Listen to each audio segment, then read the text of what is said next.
A list of famous haunted sites, New York City edition. 13 famous locations in New York City where the same ghosts are allegedly spotted routinely by different people. The Payton Manor. I bring your attention now over to the Payton Place, home of the Payton Randolph story. First built in 1715 by the only colonial Virginian ever to receive knighthood in 1721, he was a cousin of President Alexander Hamilton. It had been told that a Lord Dunmore, then governor of Williamsburg, announced that any slave who abandoned their master to aid the British would gain freedom after the war. But after the British lost the war, the slaves were returned to their masters, including Eve, a personal slave of Mrs. Randolph. She was treated very harshly by her in many ways, and then sold away from her son. Apparently, this was not the end of the misfortunes that would occur at that place. Over 24 people died in or around the home since it was built. A pair of men shoot each other dead in a quarrel. 2 young children dead from falling. A Civil War vet, among others, dies mysteriously. The first paranormal occurrence was a written account by Marquis de Lafayette himself, who was kept awake by voices and prodding throughout the nights. More recently, in the 1960s, a student went through the same experience and refused to stay or get his things as he left in a hurry. Electronic devices would lose signal or power in seconds. The temperature drops 20 degrees in seconds, even in summer. Several guests faint in or around the home every year, some requiring medical attention, some of them dying. Voices constantly tell you to leave. Located at Virginia Beach, it is now one of the most haunted sites in America. It is surrounded by many other sites. They are said to be incredibly haunted, like the White House, for an example. Number 2. The Washington Square National Park. Witness this land that you see before you. Quaint, picturesque, portraitic. In 1797, this land was a dumping ground for the masses of the city's forgotten. The poor, mentally ill, criminals, diseased, all packed into thin wooden coffins or piled into mass graves. Altogether, it is home to 20,000 corpses. The epidemics included yellow fever, schizophrenia, and cholera, caused mainly by the unclean drinking water and the unsanitary sewage systems that led into it. The thousands of dead piled up so quickly that the hundreds of corpses lay dead in the streets, waiting to be buried. The soil itself was saturated with despair and woe, as the foul stench of disease filled the air. South of the park, New York University's Elmer Holmes Bobst Library is reputedly haunted. The site is home to 9 suicides that occurred from 2002 to 2009. Reports of hauntings include children, men, women of all races, students, lawyers, crazies, wander hopelessly through the halls. Number 3, the Mark Twain House. Most of the info on this house is from Adrienne Bryant Bartell, an actress who in the 1960s published a book about her psychic and paranormal occurrences, hence its name.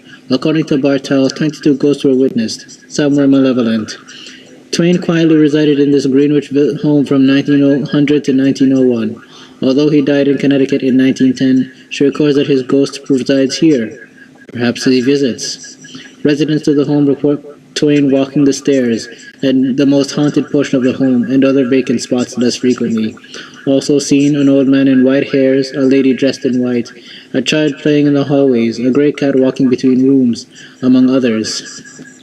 The building is currently under private township. Number 4. The Revere Lazarus Home. Most patriots remember this phrase, "Give me your tired, your poor, your huddled masses, yearning to breathe free." This poem, called The New Colossus, was written by Emma Lazarus in 1883. Lazarus died in 1903 at only 38. A plaque with that poem on it was added to the Statue of Liberty. Although she lived a life somewhat charmed with wealth, her cause of death was Hodgkin's lymphoma. Decades later, in 1920, lawyer Charles Abrahams dies at his home after a long battle with cancer. Emma is said to have been staring out of the windows of the home, perhaps contemplating a new work. Abraham's ghost is attributed to moving around the home, slamming doors, and coughing for hours on end. Cancer seems to be a ghost that haunts even in death. In the 1990s, Colleen was also afflicted with incessant coughing, even in her sleep, until she began to cough up blood. She started convulsing before her husband could call an ambulance. By the time the ambulance arrived, her sheets were soaked in blood. The retching and blood ceased the minute she left the apartment. Although she had lost a lot of blood, she did not show any symptoms of severe blood loss and was otherwise healthy. The couple remained at the home until the lease expired, with no further incidents until they died. Number 5. The Jefferson Market Library. A wide gamut of people, from murderers to petty thieves, were tried at what is now the Jefferson Market Library. Due to its proximity to the city, it became the city's first night court, and it hosted a large number of prostitutes as a women's prison. First built as a fire lookout in 1833, it was extensively remodeled into a library in 1967. Many hauntings have been reported since that time. A smiling woman in blue waving from the top of the tower, a woman who jumped from the tower, but then none can find the body. Shadowy figures stalk the shelves, moving books or knocking them over. The waving woman is a mysterious time rift anomaly, who appeared to be the woman who the ghost is, and caused her own death. For upon visiting the tower and seeing the ghost of her future self, she slipped and fell onto the sidewalk and died after several weeks of agony in a hospital.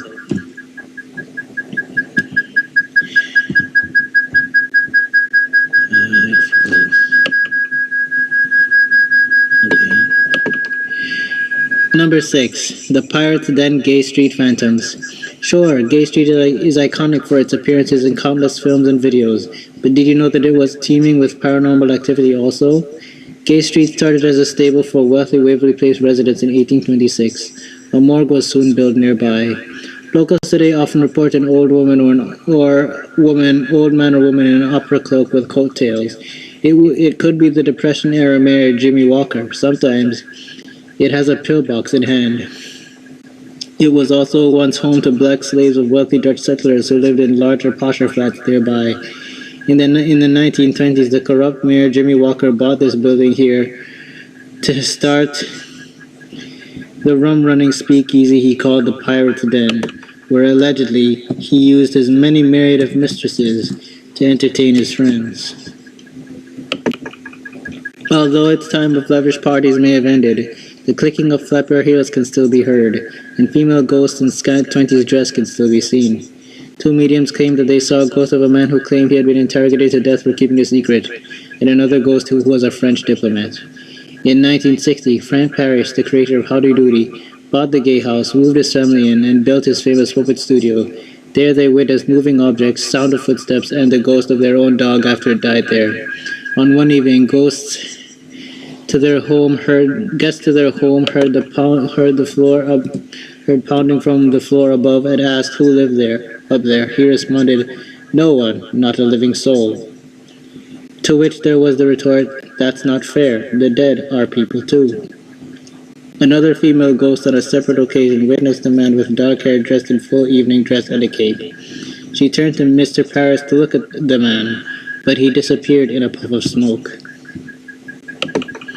Number 7. Marie's Crisis Cafe, the Thomas Paine House.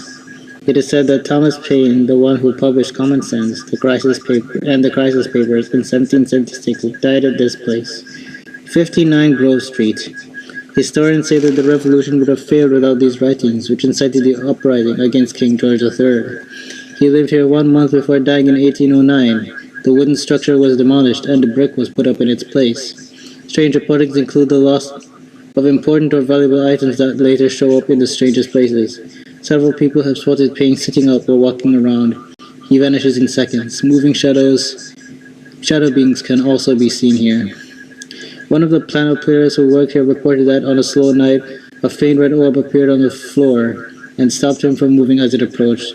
It burst into flames about 1 foot from him. An employee rushed through the door to return his wallet to him and finds him crumpled up on the floor. A helplessness would stick with this piano player over the years.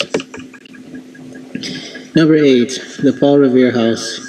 This building is now named after the famous patriot Paul Revere, who warned that the British were coming at the start of the Revolutionary War. However, it was originally part of the grand estate owned by Aaron Burr. It served as a carriage lot over the years as he raised his daughter Theo. Theo spent much of her time living with Aaron into adulthood. something that the famous duo that killed Alexander Hamilton was spurred by a remark Hamilton made about them.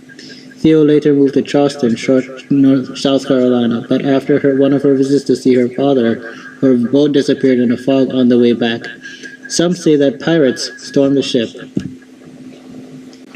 It seems that they both may have been reunited in death, since previous owners of the building claimed that they saw ghosts of the people who looked like their portraits.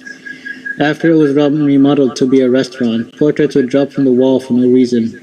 Women's earrings would drop from their ears for no reason. Patrons reported seeing a woman dressed in black 18th century gown descending the staircase. They said that they felt drained and glum when they were near her. There was a woman who was in similar dress who died falling down the stairs. Number 9. Hangman's Elm. Probably Manhattan's oldest tree. At 135 feet tall, it has watched Manhattan develop from fertile farmland to bustling metropolis.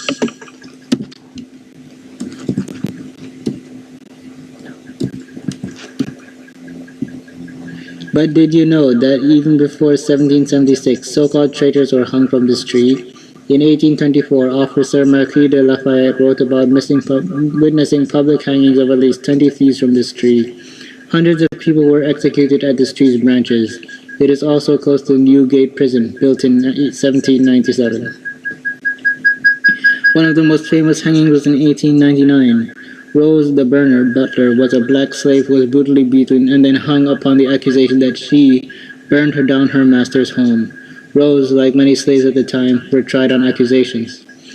She would just be one of the hundreds of ghosts caught in the thick cobweb of crimes blamed on those who did not commit them, and after they died, they would be caught in the thick coquette of this mighty tree's branches.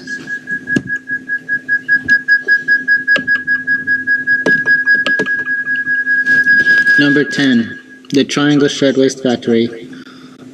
Also known as, this is one of the most tragic ghost hauntings ever. Also known as the Ash Brown Building, it was a garment assembly line for 500 migrant workers from Europe, some of whom were as young as 13. On the evening of March 25, 1911, an employee must have mistakenly dropped a lit match or a cigarette into the bin. This was the start of one of the deadliest, most infamous building fires in history. The circumstances were bizarre. The foreman, who had all the keys to the doors, fled the scene readily. Thus they were all trapped inside. 2 students at NYU report that they can make out shapes of women jumping from the upper floors, vanishing into thin air. You may catch a glimpse of the famous kissing couple who kissed each other before jumping. Screams are often heard throughout the old building, echoes and visions of phantom crackling fire and twisting steel would interrupt lectures. Students report that a woman on fire fleeing down one of the hallways on the 8th floor and appearing out of nowhere in one of the bathrooms. On the 9th floor, there is a tall rectangular mirror that shows a person surrounded by flames. The image flickers and waves. One of the most memorable apparitions is called Yetta, who has the most elegant poise and calm eyes as she walks down the stairs and onto the streets. She is followed by the scent of burning flesh, hellish screaming, and heat. She was an 18-year-old Austrian immigrant whose body collapsed in a heap of blood on the streets below. She actually died in the hospital. Fire Station Number 2. Now a fire station, this side was once a bar and lounge. Mathilde Hermann, the French madame, entertained some of NY's most prominent men. Many kinds came to see her, and she was probably everybody's favorite. But in 1895, following a police corruption scandal, she testified against the police, and her body disappeared, but her ghost would be seen again. In 1906, her business was converted into Fire Station Number 2. Firefighters started reporting apparitions of mustached man in his 40s, either dressed casually or as a firefighter. People hear footsteps all over the station, knocking, him sliding down a spiral staircase out of a coal chute too small for an adult, as a hanging corpse or over them while they slept. A psychic was called in, who said that his name was Schwartz, and he hung himself when he found that his wife was cheating on him in the 1930s. Aaron Burr has also been seen in the area. Madame Herman's old patrons and children enjoy playing in the library. The site now belongs to Anderson Cooper. Once a blacksmith shop, a stable, a refuge for runaway slaves, and a speakeasy, its storied past continues over the past 200 years. It is now one of New York City's most haunted locations. Under Leland Stanford Chumley and Henrietta Chumley in 1922, it became a speakeasy. Stan was a local activist, while Henry was a headpiece designer. Famous visitors to the site included F. Scott Fitzgerald, Ernest Hemingway, William Faulkner, E. E. Cummings, Jack Kerouac, Anais Nin, John Steinbeck, and J. D. Salinger. It has trapdoors, a trick staircase, kitchen entrances disguised as a bookshop, and an escape exit. Stan died of a heart attack in 1935, and his wife took over, until she died in her sleep in 1960. Because it was a refuge for unarmed slaves. Stan's ghost has appeared wearing his signature floppy hat, open shirt, and wavy necktie. Henry has been sipping cocktails at her favorite table. She playfully knocks over bottles as bartenders make drinks. 12 firefighters who worked here died in the World Trade Center fires. Yet sometimes they can be seen playing their favorite music on the jukebox, even when it is unplugged. Although the bar was shut down in 2007, others swear that they can still hear the jazz music playing inside. Number 13. The Edgar Allan Poe Abode.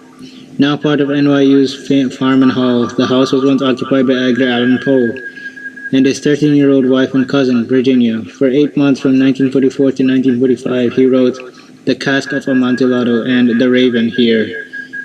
The only part of the original residence remaining is the banister where he had been seen climbing by the spooked law students. Poe fathered a daughter, mentally ill, crippled, and hard of hearing with Virginia. When Virginia started coughing up blood, she was moved to a cottage in the Bronx, where she later died on January 30th, 1847, at age 24. She claimed that Elizabeth succeeded in killing her by writing death notes. Their daughter eventually died, but it is said that her ghost never left. To this day, incoherent babbling and banging comes from an empty room upstairs. Virginia stares hopelessly out of the window on one of the floors. She also frequents Washington Square Park, still a mass burial ground. But where is Mr. Poe? Perhaps here, perhaps elsewhere. These are the image references. If you like this video, please feel free to check out some of my other videos. Like, subscribe, share, join, follow. Thank you. Oh, and visit these haunted sites if you dare.